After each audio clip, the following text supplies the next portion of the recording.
ও তো আর এগুলো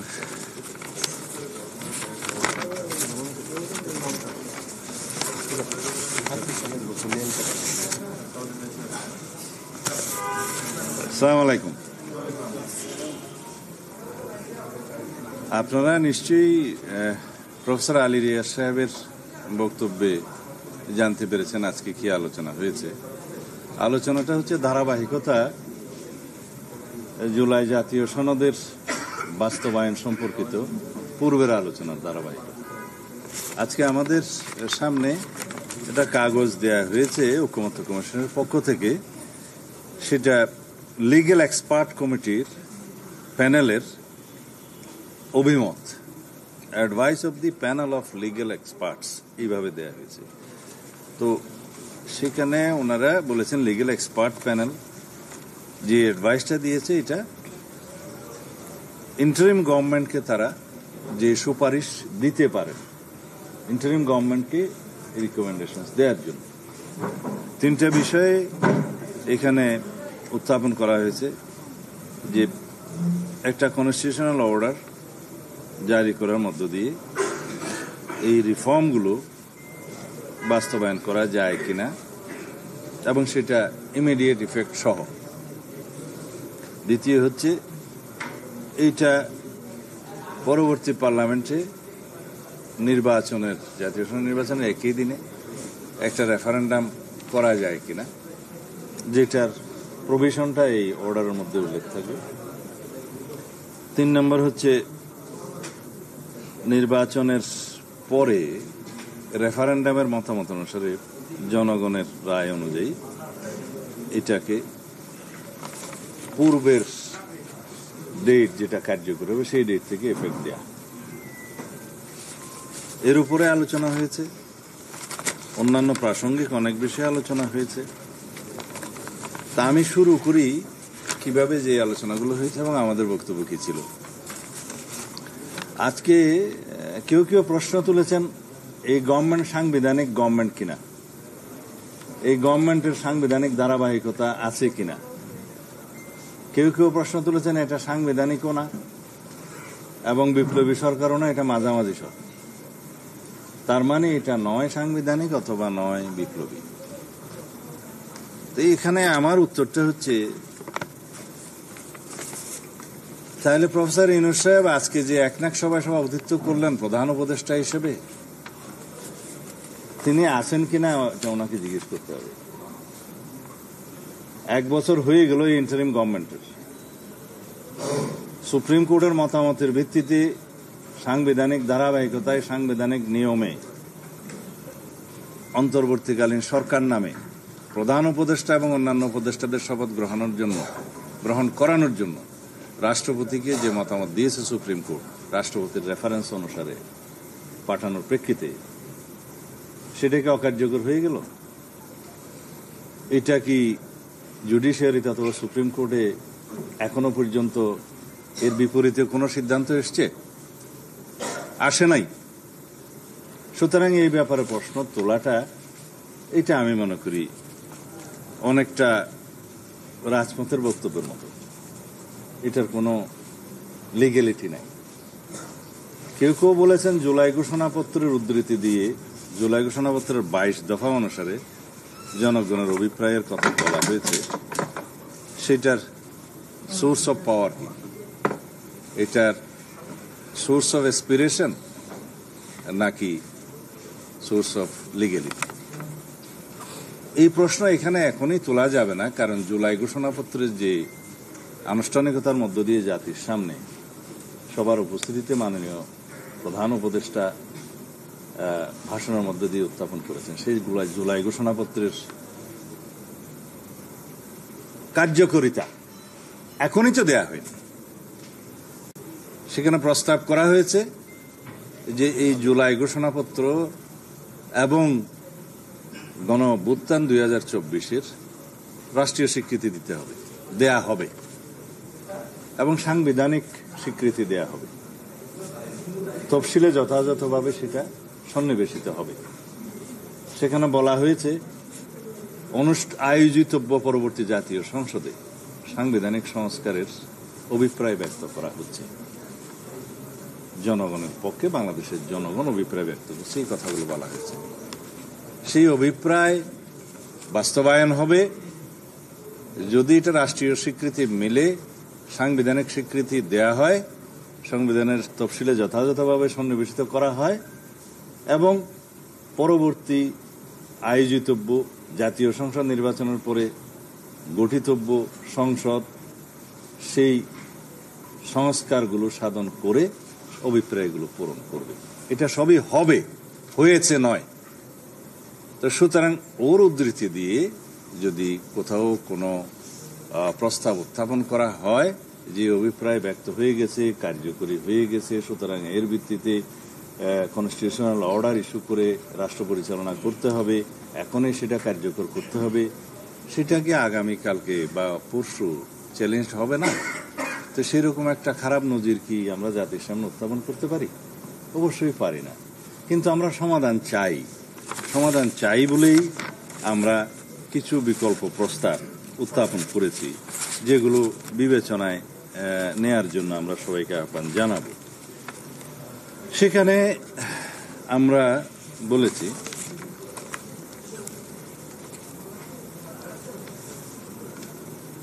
আমরা যাই করি, হতে পারে এটা constitutional order, extra constitutional order, অথবা স্পেশাল কনস্টিটিউশনাল অর্ডার, অথবা অন্য যে কোনো প্রকার রাজনৈতিক সমঝোতার দলিল, অথবা ঐতিহাসিক বা জাতীয় দলিল, যে কোনো কিছু আমরা প্রণয়ন করে একটা কোয়েশ্চেন দেই, অনেকগুলো কোয়েশ্চেন না দিয়ে, যে জুলাই সনদের যে বিষয়গুলো শুধুমাত্র সংবিধান সংস্কার অথবা সংশোধন সংক্রান্ত, সেই বিষয়গুলো এখনই কার্যকর করার মতো কোনো দলিল প্রণয়নের ক্ষেত্রে এই সরকার কোনো উদ্যোগ গ্রহণ করতে পারে কিনা।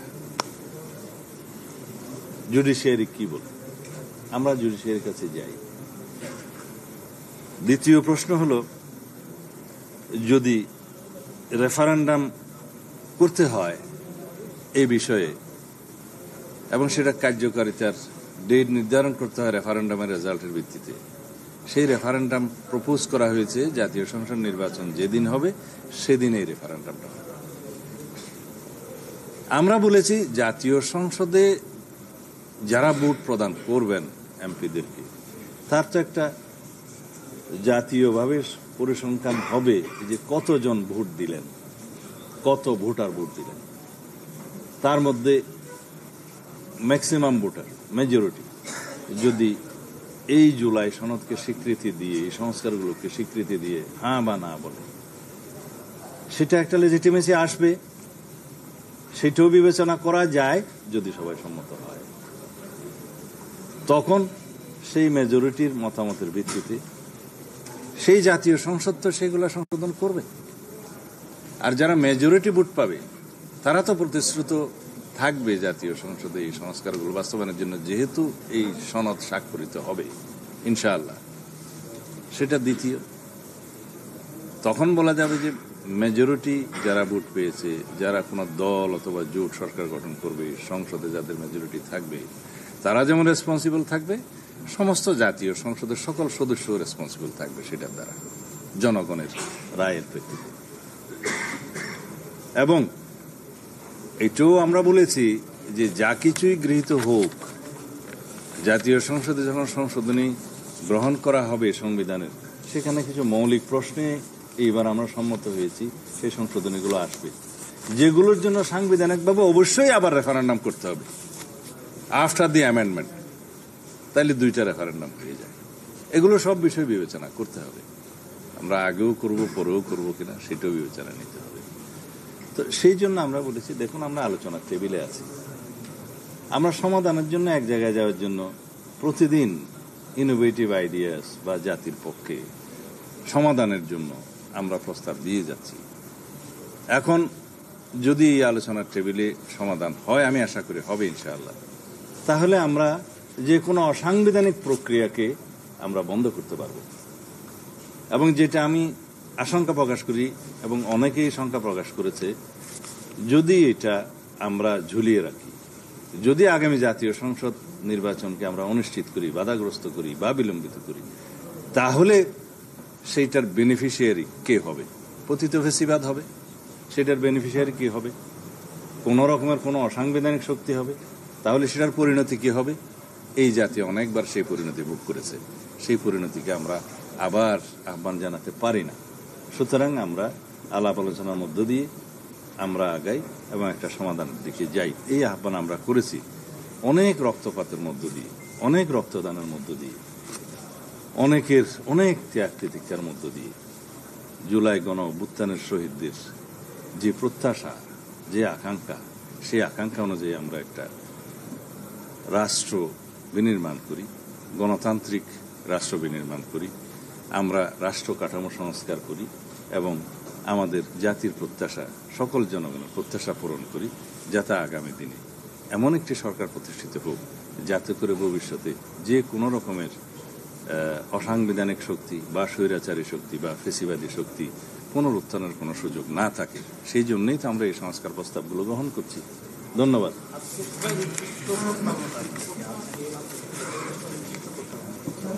আরেকটা বিষয় হচ্ছে, গতকাল থেকে জামাতের পক্ষ থেকে বলা হয়েছিল জিয়ার পদ্ধতির নির্বাচন তারা প্রস্তাবনা দিয়েছে এবং বলেছেন যে এই কমিশনের মেয়াদ বাড়ানো হলেও যদি সদিচ্ছা না থেকে রাজনীতি তাহলে এখানে ঐক্যমত্যে পৌঁছানো সম্ভব না, এবং তারা এই জন্যই এই আলোচনার টিভির পাশাপাশি তারা মাঠেও আন্দোলনে।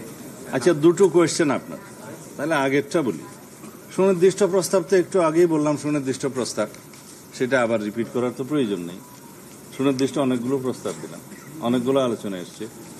এই যেটা প্যানেল অফ এক্সপার্টস দিয়েছে সেটার কথাও বললাম, তার জবাবও বললাম। এগুলা সবই প্রপোজাল। এখন পিআর পদ্ধতির বিষয়ে যারা রাজপথে আন্দোলনের ঘোষণা দিয়েছে সেটা তাদেরকে জিজ্ঞেস করুন।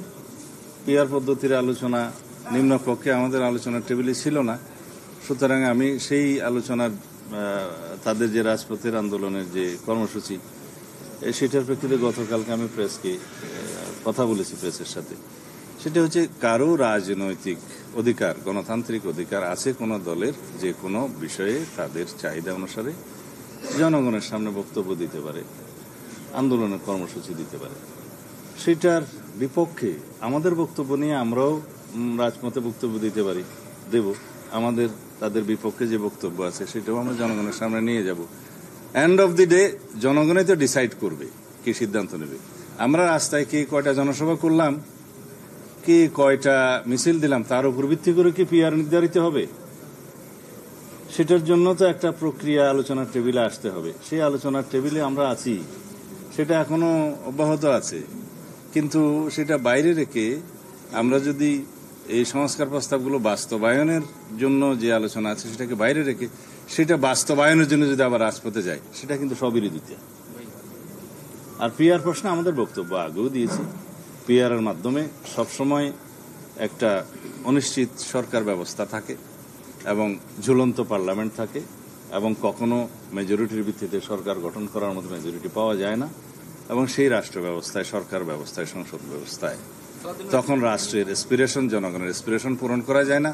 তার উদাহরণ তো আমাদের পার্শ্ববর্তী অন্য একটা দেশে ইতিমধ্যে আমরা দেখেছি, আরো অনেক উদাহরণ আছে।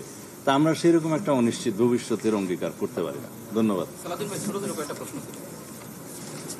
এক নম্বর প্রশ্ন, আজকে যেটা আলোচনা উঠছে হাউসে, যে রাষ্ট্রপতি 106 অনুযায়ী রেফারেন্স নিচ্ছে এই সরকার গঠনের ক্ষেত্রে।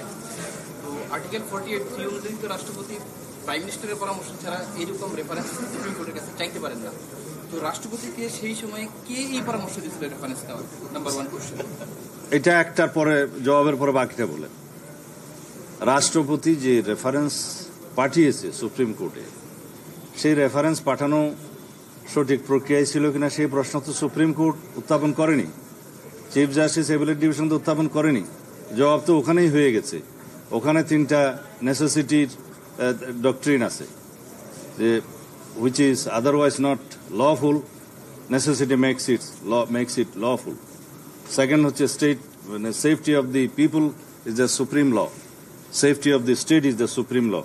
এগুলো মাথায় রেখেই মাননীয় চিফ জাস্টিস এবং অ্যাপিলেট ডিভিশনের জাস্টিসগণ সেই অ্যাডভাইজারি রুল হিসেবে ওপিনিয়ন দিয়েছেন, সেই প্রশ্ন তো ওখানেই নিষ্পত্তি হয়ে গিয়েছে। তা আমরা কি ভালো হতো যে শেখ হাসিনার মতামত নিয়ে এসে তারপরে রাষ্ট্রপতির রেফারেন্স পাঠাবে? আচ্ছা ভাই, সেকেন্ড একটা প্রশ্ন যেটা আমি আবার আপনারা বারবার বলতেছেন 106 মতামত নেওয়া সুপ্রিম কোর্টের রাখা। তো আপনি যেহেতু এই ক্ষেত্রে সেফটি অফ দ্য পিপল এবং সেফটি অফ দ্য স্টেট যেটাকে সুপ্রিম ল বললেন, তাহলে এইটা প্রয়োগ করে কেন সাংবিধানিক আদেশ জারি করা যাচ্ছে না? সেইটার লিগ্যালিটি কি, সেটার জন্যই তো আমরা কোয়েশ্চেন করতে যাচ্ছি যে এইটা সুপ্রিম কোর্ট কি বলে। আমরা রাস্তায় সেটা ডিসাইড করতে পারি না, যা কিছুই করি না কেন। আমরা এই সনদ বাস্তবায়নের সংবিধানের অংশগুলো নিয়ে কি পদক্ষেপ নিতে পারি বা আমাদের প্রস্তাব যাই থাকবে সেটার বিষয়ে সুপ্রিম কোর্টের মতামত কি, সেটা করা যাবে কিনা, অবশ্যই it is always subject to the ratification of the next parliament. সেটাই, সেই প্রশ্নটা নিয়ে আমরা যেতে চাচ্ছি। পার্লামেন্টের বিষয়ে একটা প্রশ্ন যেটা আসছে, যে এখানে যে বিতর্কটা হচ্ছে বারবার, যে সংসদের কি কনস্টিটিউয়েন্ট পাওয়ার আছে নাকি নাই। কারণ সংসদ কি সংবিধানের মৌলিক কাঠামো পরিবর্তন করতে পারে কিনা। অতীতে বেশ কিছু সংশোধনী পরবর্তী সময় I got your question. I got your question. শেষ করে নেই না, বুঝছি আমি। আমরা কনস্টিটিউয়েন্ট অ্যাসেম্বলি নির্বাচনে যাচ্ছি না তো, আমরা যাচ্ছি জেনারেল ইলেকশনে সংসদ গঠনের জন্য। কনস্টিটিউয়েন্ট অ্যাসেম্বলি একটা নতুন সংবিধান প্রণয়নের জন্য হয়। সেই সংসদ কি বেসিক স্ট্রাকচার চেঞ্জ আস্তে প্লিজ, সংসদ বেসিক স্ট্রাকচার চেঞ্জ করতে পারবে, সেটা বলা আছে। যদি সে বেসিক স্ট্রাকচার চেঞ্জ করে, সেটা লেজিটিমেসি নেওয়ার জন্য আর্টিকেল 142 অনুসারে গণভোটে যেতে হবে জনগণের কাছে, before the signature of the president. সেটাই নিয়ম। আর বেসিক স্ট্রাকচার বলতে কি বলা হয়েছে? এটা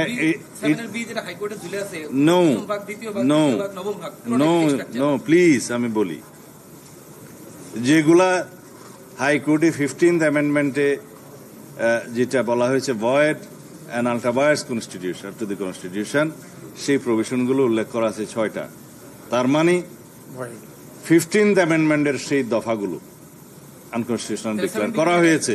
প্লিজ, সেখানে বলা হয়েছে এগুলো অসাংবিধানিক ছিল, আনকনস্টিটিউশনাল ছিল। এবং 7 ক এবং খর কথা আপনি বললেন, সেটা নেক্সট পার্লামেন্টের এখতিয়ারকে ওখানে খণ্ডন করা হয়েছে এবং সংবিধানের প্রায় 1/3 অপরিবর্তনীয় ঘোষণা করা হয়েছে। সেটা নেক্সট পার্লামেন্টের এখতিয়ার। এরকম কোনো এখতিয়ার কোনো পার্লামেন্ট আর কোনো পার্লামেন্টের উপর বাইন্ডিং করতে পারে না। সুতরাং এটা আনকনস্টিটিউশন, আমরা আগেও বলেছি। এবং constitutionality of the 15th amendment নিয়ে আমরা অনেক পেপারস জাতির সামনে উত্থাপন করেছি, সেগুলো এখানে বলা আছে। কথা হচ্ছে বেসিক স্ট্রাকচার চেঞ্জ করতে পারে কিনা, সেই উত্তর দিয়েছি আমি।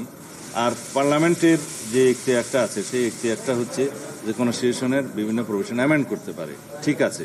কিন্তু মৌলিক প্রশ্নে যে সমস্ত কনস্টিটিউশনের প্রভিশনগুলো অ্যামেন্ডমেন্টের পরে, সেটা অবশ্যই জনগণের কাছে যেতে হয়। সার্টেন আর্টিকেল অনুসারে সেটা বলা আছে, প্রিএম্বল আর্টিকেল 8, 48, 56 and 142, প্লাস আমরা আরো দুটো প্রপোজ করেছি 58-এর ক 2 পরিচ্ছেদ সহ, যেগুলো তত্ত্বাবধায়ক সরকার সংক্রান্ত ভবিষ্যতে এটা যেটা ইনক্লুড করা হবে।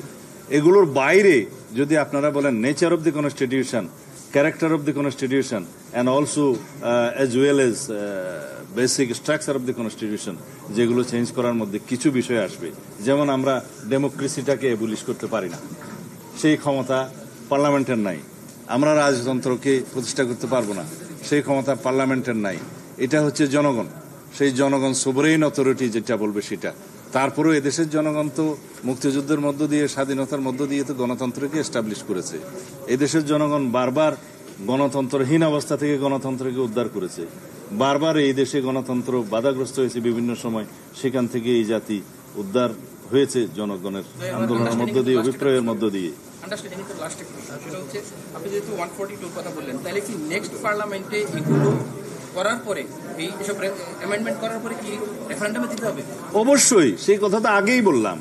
যেহেতু নেক্সট পার্লামেন্টে কিছু মৌলিক বিষয় অ্যামেন্ডেড হবে, যেগুলো তো আমরা এখন সম্মত হয়েছি ঐকমত্য কমিশনের সনদের মধ্যে, সেই বিষয়গুলো পরিবর্তনগুলো অবশ্যই রেফারেন্ডাম নিতে হবে জনগণের। এটা